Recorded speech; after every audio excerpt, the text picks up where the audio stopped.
I thought that Deion Sanders would make a good coach because he had done so at the black college level.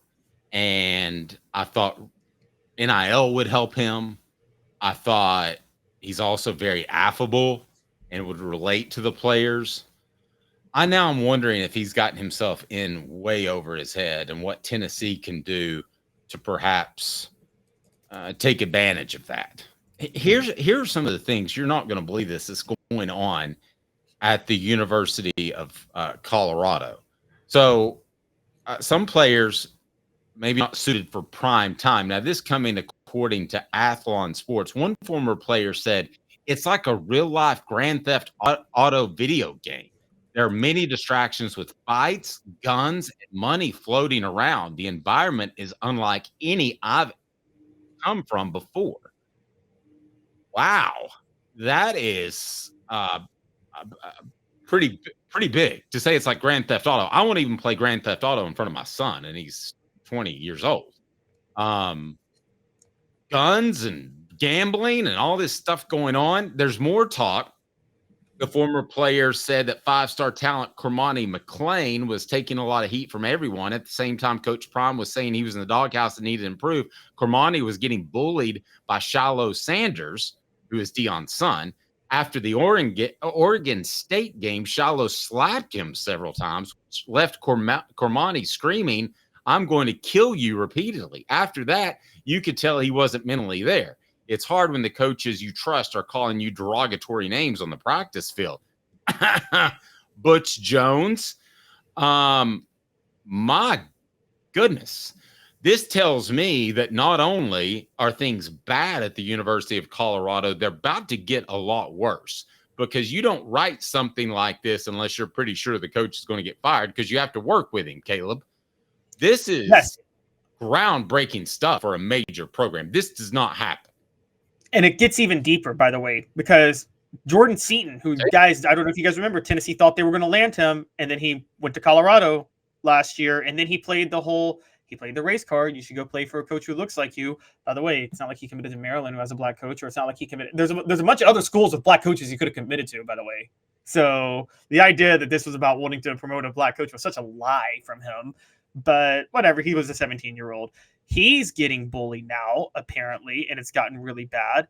Another one is that the son of Robert Mathis and quarterback Colton Allen got into a fight after apparently it sounds like Mathis refused to pay a $10,000 gambling debt to. I know. I left that. I specifically left that one for you because I knew you'd like that one. Oh, exactly. I love that one. And then there's also I mean, $10,000. Where's this money coming from? Well, it's coming from NIL, and you know this, but I mean, and people are referring to Georgia 20 or 31 arrests since the beginning of the year, whatever the case may have been. But my question is, what's more disconcerting? What's happening at Georgia or what's happening at Colorado? I mean, I've been very critical of Georgia, but the Colorado thing sounds like it's 10 times worse to me. And then the worst is obviously the Colorado player who flashed a Glock 40 on his Instagram story on his IG Live after he committed, which is crazy. So it's Colorado. And here's why it's Colorado. Georgia has a problem with, to their credit, they did dismiss that Rara Thomas. You get a couple of players arrested for really serious crimes, that there's no program that can stop that. Is that fair to say, Dave? Yes. Georgia has a problem with an extremely high amount of players committing very, very minor crimes that I think it's just a luck of the draw that a lot of people are just getting caught being stupid, because it's stuff that, for the most part, now again, Jordan Davis and the Rara Thomas incident notwithstanding, it's stuff that for the most part is no stupider than most 18 to 20-year-olds do. Is that fair to say? You and I did stuff as stupid as every one of those Georgia arrests during that time. In the road. I mean, drag when no one's around. I'm not saying that's what we did, but we did stuff on that level of stupid. Okay, I did stupid stuff. I'll agree with that. We'll just let it lay there. What we did there's a difference between that type of criminal activity and what was, for instance, going on at Florida under Urban Meyer. where people are telling their girlfriends they deserve to die. They're out here committing double murders for fun. But how far is the University of Colorado from being that, Caleb? So Colorado is different to me because it's not the off the field legal issues. It's the culture within the program of the treatment of players. And it makes me wonder what's going on. And I'm starting to wonder if Deion's lying about being at Colorado for the long term. And Dave, I got a question for you. Yes, he is. Yeah, I think he's lying too. And I didn't think so before, but I do now. Here's my theory. And I got a theory on this. Deion got into head coaching, and Deion is doing what he's doing to facilitate his kids going to the pros and doing what's best for them. And I saw this last year, by the way, okay? There were a couple of moments where Colorado, when they were still the hot team in September, going into October, I think it was Stanford they played. There was like a 4th and 1 or something like that. Colorado's up like 27-0. You punt the ball. Deion called some sort of trick play to try to get Shedeur Sanders another passing touchdown. He was trying to get his son to New York for the Heisman ceremony. Deion is, this is my theory. Now, I don't know if you guys think this is good parenting or not, but Deion is using coaching as a vessel to maximize his kids' NFL potential. I mean, to me, that's not the relationship I have with my son. I respect what he does. He respects what I do. We don't do it together all the time. I mean, he helps. I would, if you're asking me as a father, and you'll have to make this decision one day, there is the right time for space. I agree. But this is this is what people are doing.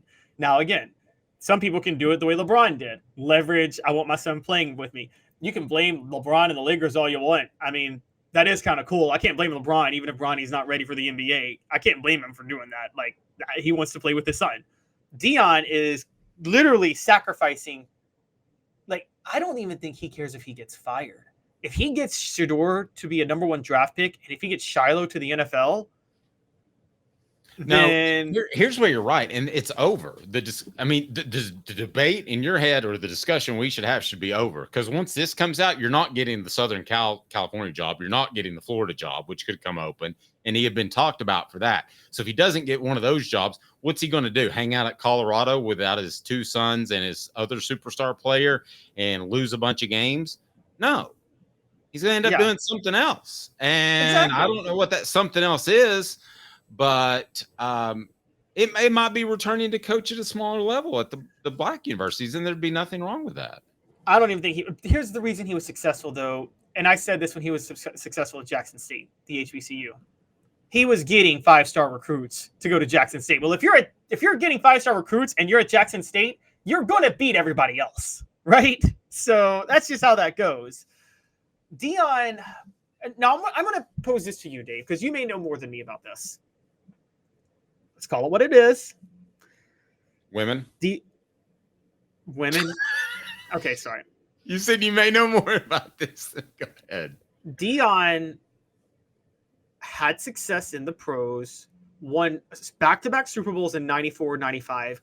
We know the culture of the 95 Cowboys. We don't need to go into that. Yes. From what you have told me, from what I have heard, it ain't like the 49ers culture was that much better when Deion was there in 94. It ain't like they didn't have shenanigans going on, too, in San Fran, a lot of them. And the reason I bring that up, do you think everybody's always said Deion's a great practice player and a great teammate? Well, no, here's what I'm trying to get to. Do you think Deion, and I'm steelmaning Deion here, do you think because of the Super Bowl he won in San Francisco, he won a Super Bowl in San Francisco, won a Super Bowl in Dallas, he saw how those 2 teams operated. Do you think seeing how those 2 teams operated and winning championships with them leads him to believe that this is the right approach to winning at Colorado? Yes. I don't think there's any question that he, as a player and that Cowboys team he played for, he says to himself, guys can be wild and still play. The thing was, he wasn't wild, and he was very good. So it surprises me that he's okay with other people being wild on his team. And for anybody that doesn't think that story's true, that's on Athlon Sports, guys. I mean, we're not making this up. Now, there are a lot of anonymous players, and players can have access to grind, but there's a lot of stuff that we've seen leak out beyond the anonymous stuff. I mean, Deion getting into Twitter wars with with random college football athletes is pretty pathetic, and he's been okay. doing Now that. let me ask you this: do you have a problem with these guys being anonymous sources? Why can't they use their name? That is, I never bluntly say I have a problem with anonymous sources because it depends on the context of why they're anonymous. And so I can't just bluntly say it. But there are some things out there that, like, it's out there that a player committed flashing his gun. Okay? So it's out there that Deion trashed the performance of a college athlete at another school. He did that on Twitter. No one does that. So, I mean, that was the thing that made me root against him was I'm like, you don't trash other athletes. That's just Bush League. That's the most Bush League thing I've ever seen anybody do. And so in head coaching. And so thinking all of that, the reason I'm getting to your point of like the wildness is Deion may not be wild. He may not be encouraging wildness, but maybe he encourages a chaotic culture because maybe he believes the chaotic culture is what toughens players up and leads to winning championships. Because again, I don't think it's that as much as I think he expects them to be pros, and they're not pros.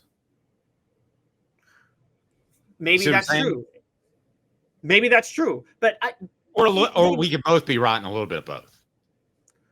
Do you think that Atlanta was this way when Deion was playing for the Falcons? Probably, yeah. They had Andre Ware.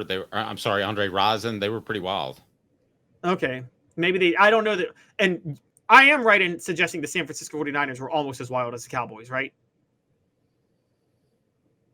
Man, as much as I'd say it was a pretty wild Cowboys team. I mean, when you've got a house that houses cocaine and prostitutes within eye shot of the practice field, that's pretty bad. No, but I mean, I don't mean they're on the Cowboys level, but you would say relative to average, the 49ers were a wild team, right? Yes. But professional, way more than the Cowboys. Hey, let me steal, man. I'm learning that means make your argument stronger, right? Yes, because so I'm going to make your argument stronger. Deion doesn't give a rat's toot about the 2025 class. Colorado has 7 commitments, and they're ranked 81st in the nation. Yeah, he doesn't care. He's going to try to win this year and go pick up more transfers in the portal. I'm trying to think of a team that had success at this in the pro level, but a team that's just like, screw it, let's just go sign a bunch of free agents and go win a title. Like, it's gotta be. Seems like it happens in the NBA every year.